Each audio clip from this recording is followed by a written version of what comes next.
कविता कौशिक ने दी अपनी सफाई, कहा एजाज ने खुद पीटा अपनी पर्सनल लाइफ का ढिंढोरा।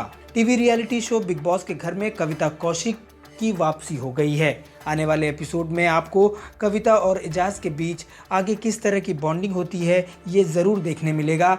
लेकिन बीते एपिसोड में आपने देखा कि किस तरह से कविता कौशिक के घर में दोबारा एंट्री हुई।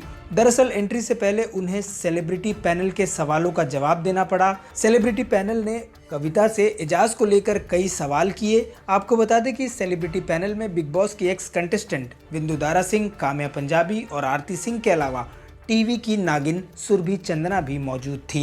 इन्हीं पैनल की मंजूरी के बाद कविता को बिग बॉस के घर में दोबारा एंट्री मिली। टीवी की नागिन सुरभि चंदना ने कविता कौशिक से काफ़ी कड़े सवाल किए, जिसमें उन्होंने कविता कौशिक से पूछा कि एजाज की पर्सनल लाइफ को नेशनल टेलीविज़न पर आपने क्यों बताया। अगर वो आपके दोस्त नहीं थे तो ठीक है, लेकिन आपने उनके लिए खाना बनाया, ये सब बातें बोलने की क्या ज़रूरत थी। जब कोई आप पर विश्वास करता है और आपको अपनी दुख तकलीफ बताता है तो इसका मतलब ये नहीं कि आप उसका ढिंढोरा दुनिया के सामने पीटें। इसके जवाब में कविता कौशिक ने कहा कि मैंने कभी भी एजाज की पर्सनल बातों का ढिंढोरा नहीं पीटा है।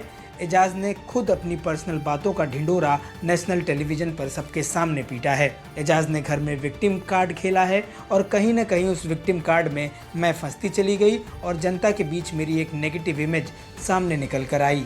इसी तरह से सभी पैनलिस्ट ने कविता से सवाल किया और कविता ने भी सवालों का बखूबी जवाब दिया और उन्होंने ये भी कहा कि मैंने बाहर रहकर बहुत कुछ सीखा और अब उन गलतियों को मैं घर में दोबारा नहीं दोहराऊंगी।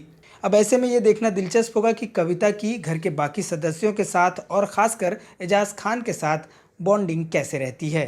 बिग बॉस से जुड़ी इसी तरह की खबरें लगातार पाने के लिए आप जुड़े रहिए हमारे चैनल से और अपनी प्रतिक्रिया कमेंट के ज़रिए हम तक ज़रूर पहुँचाएँ।